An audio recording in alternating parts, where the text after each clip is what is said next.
Welcome to Stupid Muslim Comments. This video series presents some of the amazingly stupid comments by Muslim YouTubers on my channel's debates and videos. Here are this week's top 5 picks. This week's comments are presented to you by Bound. Check out his Indiegogo fundraiser, raising money for field trips and summer programs for at-risk students. Hello everyone, this is Bound. Please help the wheels on the bus go round. Available at indiegogo.com/projects/help the wheels on the bus go round. Our first comment of the week is from Army of Jesus is Islam Yildiz, who had this to say. Vegan Atheist is a retard, honestly. He states in his opening statement, we atheists are not brainwashed, and we can think for ourselves. And we don't need any institution to indoctrinate us. How hilarious. Well, he is indoctrinated by Charles Darwin and Richard Dawkins and the likes. Reading evolutionary books while even at preschool. Lol. Stupid response, atheists did not answer what humans looked like before being an ape. And even if you show or state there is no proof of it, period. It's amazing how many comments I get from Muslims, Christians, and even meat eaters who on one hand complain that they find my videos personally insulting, even though I work hard to refrain from making personal critiques and stick with the content found within the comments, and on the other hand, the same YouTubers who blatantly insult my intelligence and call me names. I'm all for having engaging dialogue with people who hold alternative perspectives, and I'm open to being swayed by compelling evidence, but if the first thing that comes out of your mouth are ad hominem attacks, I can't take anything you have to say seriously. Indoctrination is the uncritical acceptance of beliefs, which is typically the domain of the religious. The work and writings of Charles Darwin have, since his death, been corroborated, tested, and expanded upon by educated professionals. One of these knowledgeable individuals, who is also a vocal opponent of religious claims, is the biologist Richard Dawkins, whose contributions to science and literature are open for public and scientific scrutiny. Religious claims regarding how the universe operates and how it came to be are never testable and must be accepted as fact. These claims are often taught in early childhood and reinforced throughout adolescence, which makes your baseless assertion of atheistic indoctrination the epitome of irony. Science taught in the classroom is about educating the next generation of minds based upon testable, falsifiable facts that have been confirmed by the scientific community at large. What is taught represents the body of knowledge that the consensus of scientists and educators have concluded best represents our current understanding of the universe. In regards to the question, what humans looked like before being an ape, our distant pre-ape descendants looked like a four-legged small mammal. Perhaps your next purchase should be a high school biology textbook.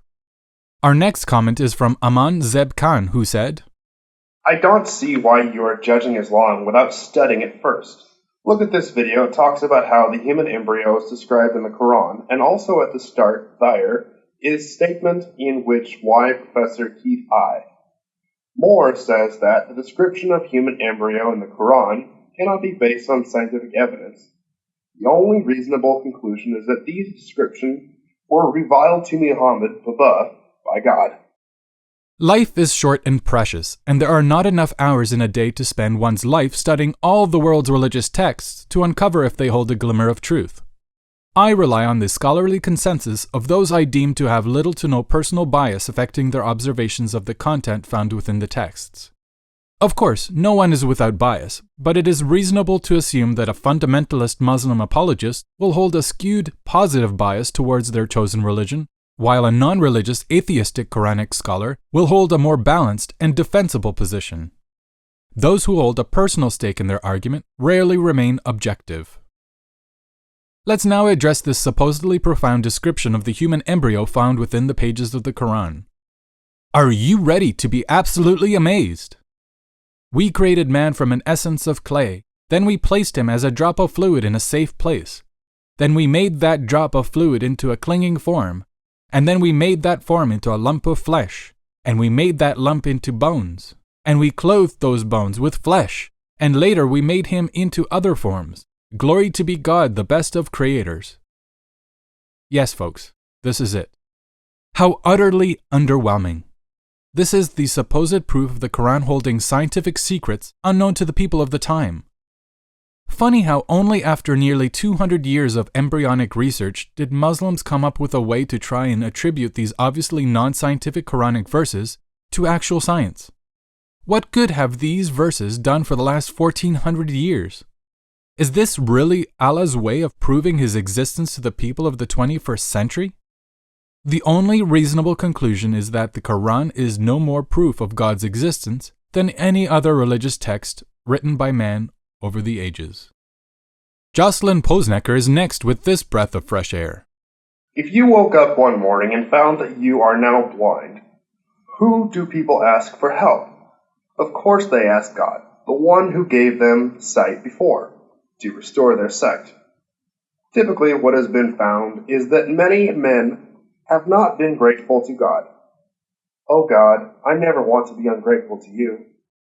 If I awoke one morning blind, I would call my wife to come and take me to the hospital so that a qualified specialist can determine what has happened to me. I don't care that many people would ask for God's help.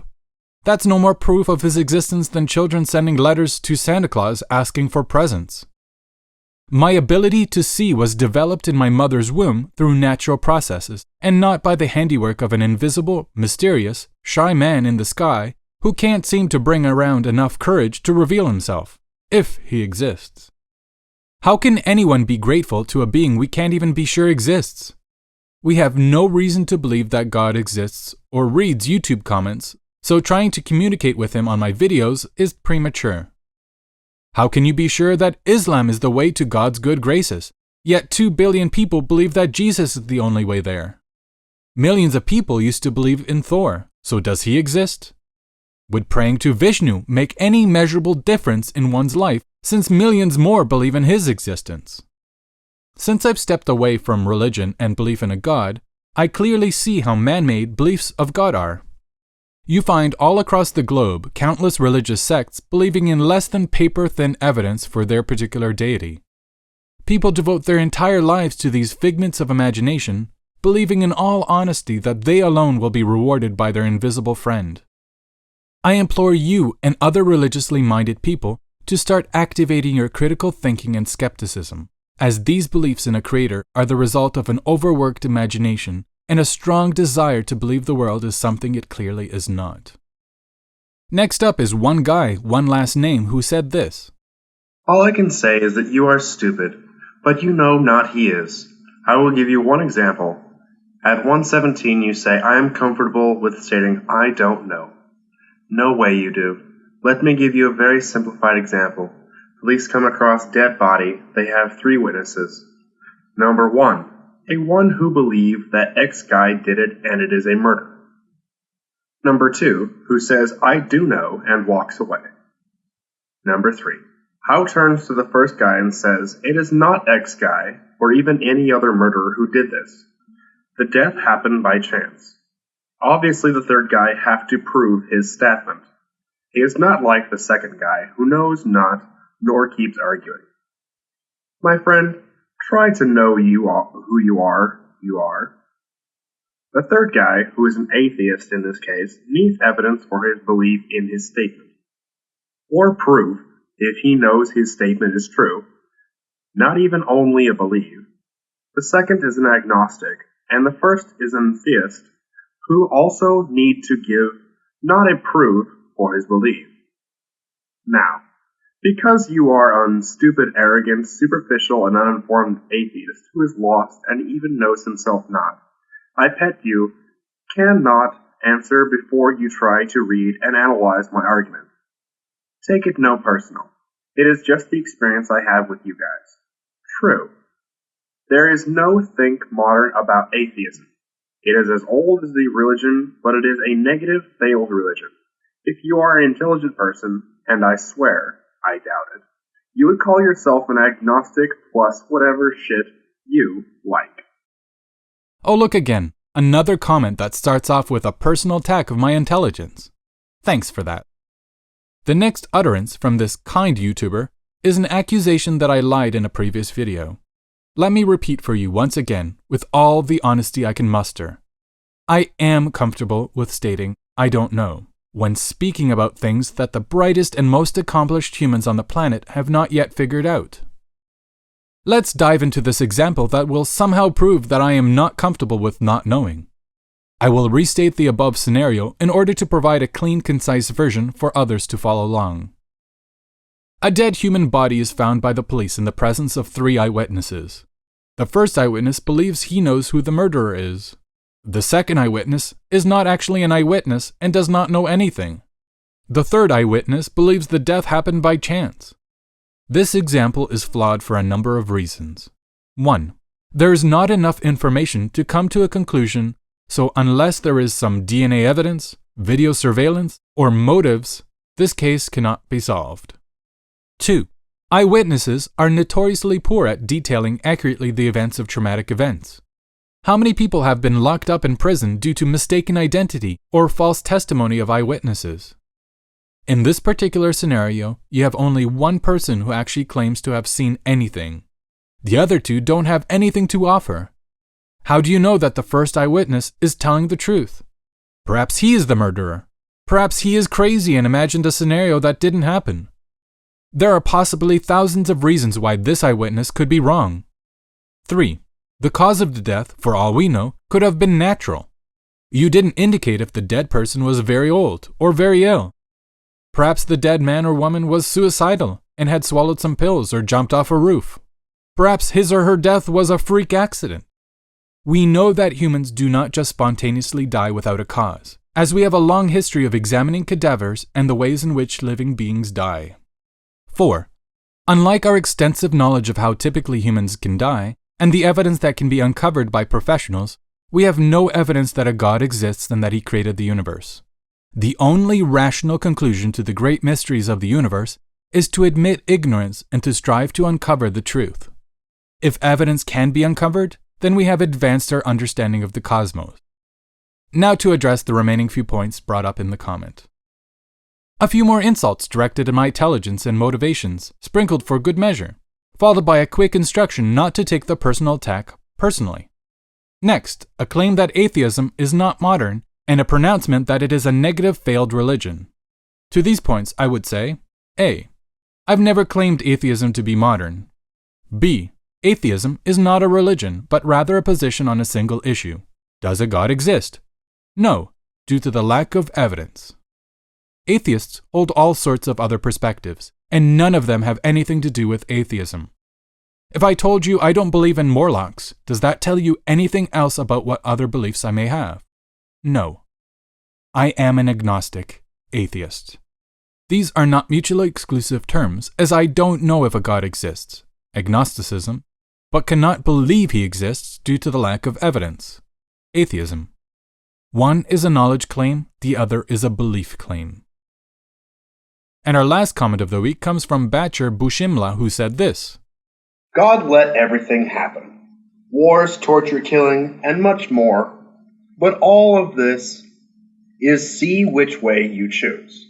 What I mean by that, Allah is testing you and your faith. He always see you, listen, and knows what you think.